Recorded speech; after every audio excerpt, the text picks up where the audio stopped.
Alors, d'abord, c'est un infoflash un peu particulier, vous avez vu, on enregistre maintenant, on devient moderne. Pourquoi sur les appareils d'appui? On l'a dit là, pendant cet enregistrement, les appareils d'appui, c'est un élément de structure qui conduisent les efforts du tablier du pont vers les fondations. Voilà. Alors, il y a deux façons de fabriquer un pont. Il y a une façon très, très sommaire de faire un tablier qui est encastré sur les appuis. Alors là, c'est ferraillé, ça ne bouge plus, etc. Ou alors on laisse la liberté de mouvement du tablier parce qu'il va se dilater, il va y avoir tout un tas de contraintes qui font que ce tablier va bouger. Donc, pour pas faire des piles énormes, une structure trop importante, on va faire en sorte de le laisser se dilater tranquillement. Et pour ça, il nous faut un endroit où il trouve son mouvement. Et cet endroit, c'est ce qu'on appelle les appareils d'appui. Ce sont des coussins en général caoutchouc, caoutchouc synthétique, sur lequel la structure va bouger. Voilà. Elle va bouger dans les 3 dimensions, même dans les 4 dimensions, je dirais. Voilà. Donc c'est ça un appareil d'appui. Alors c'était intéressant de mettre l'accent là-dessus parce que c'est quand même une pièce d'usure sur tous les ouvrages. Depuis les années 50 à peu près, on va dire, dans le monde entier, on construit des ouvrages qui soient en béton armé, en béton précontraint, de cette manière-là. Et ces appareils d'appui qui sont quand même assez nombreux, on estime qu'il y a peut-être aujourd'hui entre 15 et 20 000 fils d'appareils d'appui. Alors une file, ça peut avoir 2 appareils, peut avoir 4 appareils, 6 appareils, mais entre 15 et 20 000 fils qui seraient à remplacer aujourd'hui. Alors la théorie dit qu'il faudrait remplacer ça tous les 30 à 40 ans. Oui, la théorie. Mais en pratique, on voit bien que ce n'est pas du tout comme ça que ça se passe et qu'il y a beaucoup d'ouvrages qui sont laissés pour compte. Je reprendrai, c'est pareil pour l'étanchéité, c'est pareil pour les joints de chaussée. Voilà. Donc il était normal que le stress s'intéresse à ce sujet. Nous ne sommes pas que des business, on ne pense pas qu'au business, on pense aussi au bien fondé de l'ouvrage public. Et je m'adresserai aux gestionnaires des ouvrages publics. Pensez aux appareils d'appui, même si c'est quelque chose qui ne se voit pas. Il n'y a que l'œil du spécialiste et qui peut voir la pathologie de ce dispositif. Mais c'est quand même une pièce importante qui peut aller jusqu'à la détérioration complète d'un ouvrage.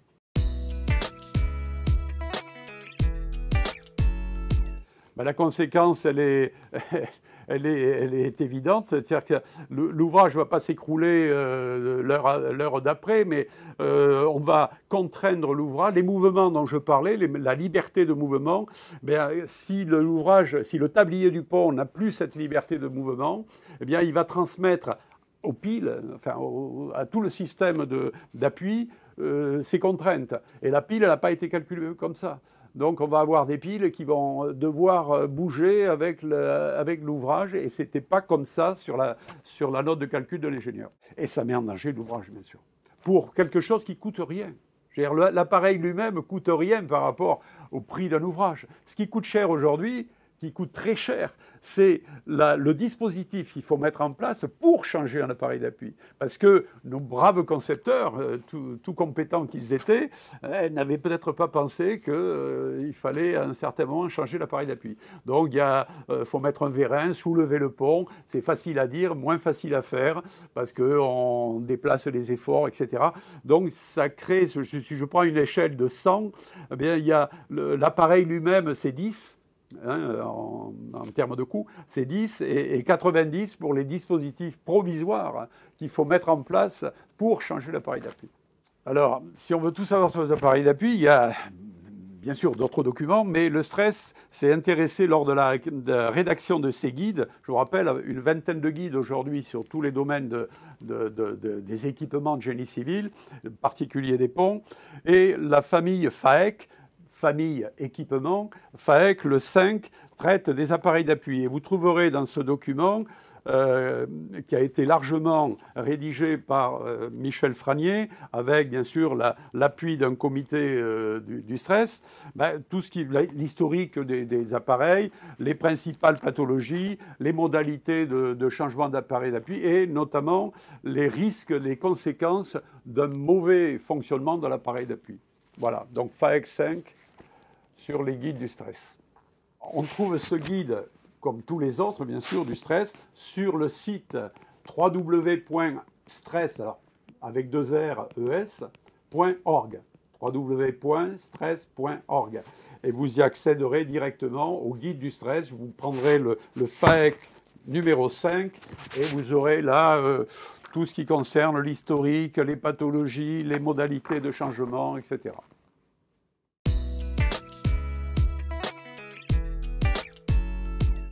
L'appareil d'appui est un élément de structure qui se trouve entre l'appui et la structure, qui transmet les descentes de charge, les efforts horizontaux et les rotations. Alors ça, c'est l'ensemble des dispositions qu'il sert. Maintenant, tous les appareils d'appui n'ont pas les mêmes fonctions. Par exemple, vous n'avez pas la distorsion. Donc là, c'est simplement, vous êtes un point fixe, ça descend les descentes de charge et c'est tout.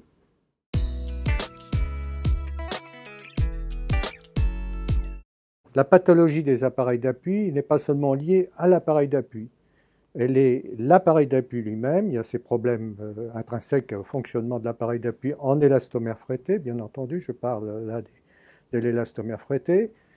Donc il y a l'appareil d'appui et des éléments de structure, bossage inférieur et bossage supérieur, qui peuvent avoir des influences sur le fonctionnement de l'appareil d'appui.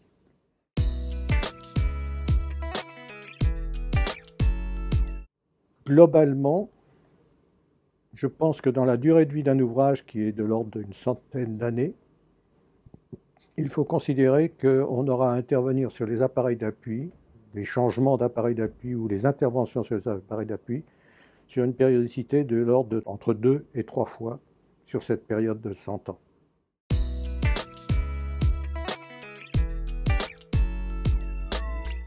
La première difficulté qu'on rencontre quand on doit remplacer les appareils d'appui, c'est l'absence de plan d'archives. On a besoin de bien connaître le fonctionnement de l'ouvrage pour à la fois le soulever, mais également pour éventuellement redimensionner les appareils d'appui. Et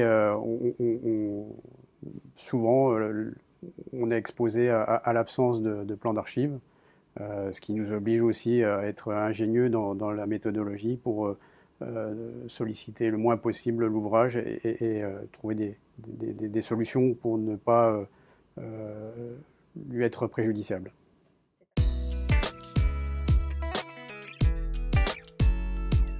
J'aurais tendance à dire un cas sur 2 environ, c'est variable, ça dépend de la collectivité. Souvent, les archives se perdent lors de transfert de la maintenance de l'ouvrage, de la gestion de l'ouvrage. Et c'est vrai que c'est pour nous dommageable, puisque si on peut accéder à la connaissance de l'ouvrage, on est d'autant plus pertinent dans nos propositions et également sur des solutions qui peuvent être plus économiques si on a cette connaissance.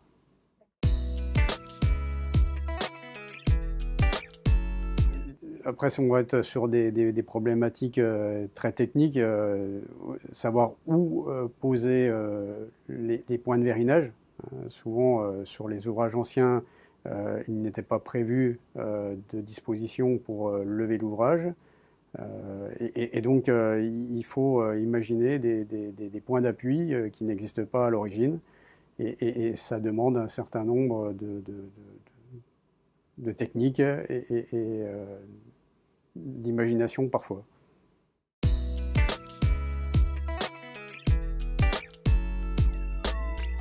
Oui, je pense qu'on peut dire que les marchés de vérinage se gagnent sur l'entreprise qui va trouver la solution la plus maligne et la plus pertinente pour solutionner la problématique. Chaque ouvrage étant différent, chaque ouvrage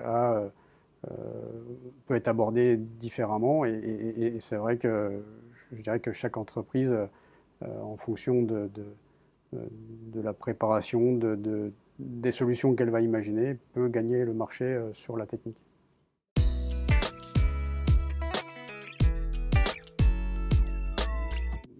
On peut évoquer par exemple un ouvrage sur lequel on travaille actuellement, qui est un ouvrage sur l'agglomération de Reims, un ouvrage sur lequel on ne dispose quasiment pas de place entre la culée et le tablier de pont, et donc sur lequel on a dû créer des niches pour aller loger des vérins plats, par multiples reprises successives, en déplaçant les vérins entre les extérieurs des appuis et au droit de l'appui, reprendre successivement l'ouvrage et le déplacer sur environ 70 mm.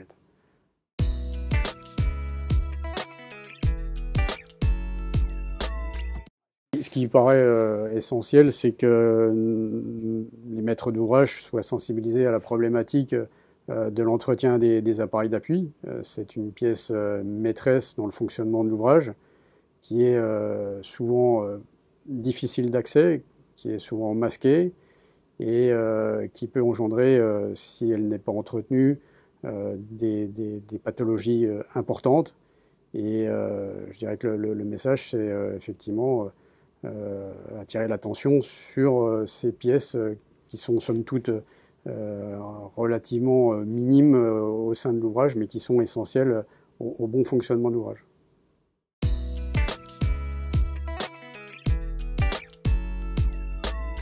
Il est emblématique dans le sens où il montre la complexité qu'il peut y avoir autour d'une opération simple, qui est simplement de changer des appareils d'appui par d'autres qui sont neufs.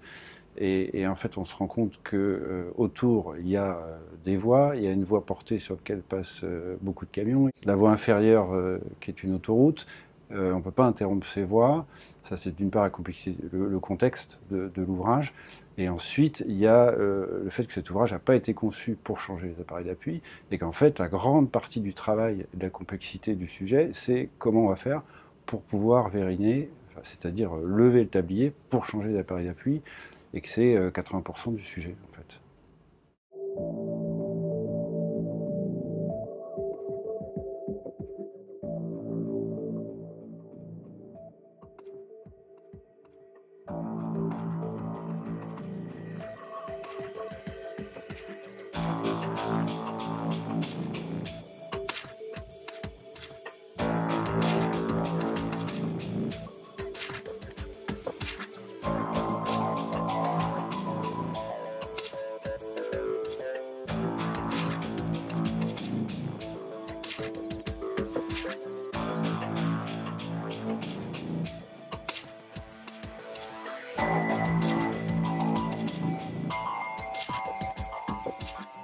Bonsoir, je m'appelle Fabrice Breton, je suis directeur d'exploitation chez Technirep.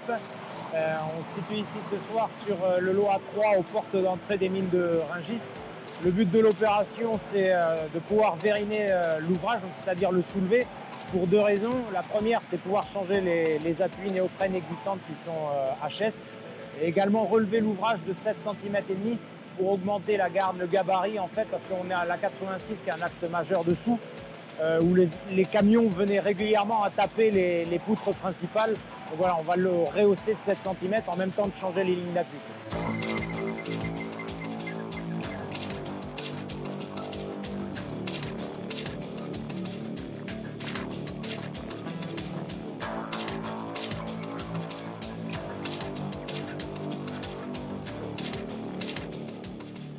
Et on était censé faire 50 mm de levage ce soir. On a rencontré des difficultés pour enlever les appareils d'appui existants qui étaient en fait totalement collés au mortier tout autour. On a perdu énormément de temps, ce qui nécessitera de revenir demain pour compléter et terminer l'opération.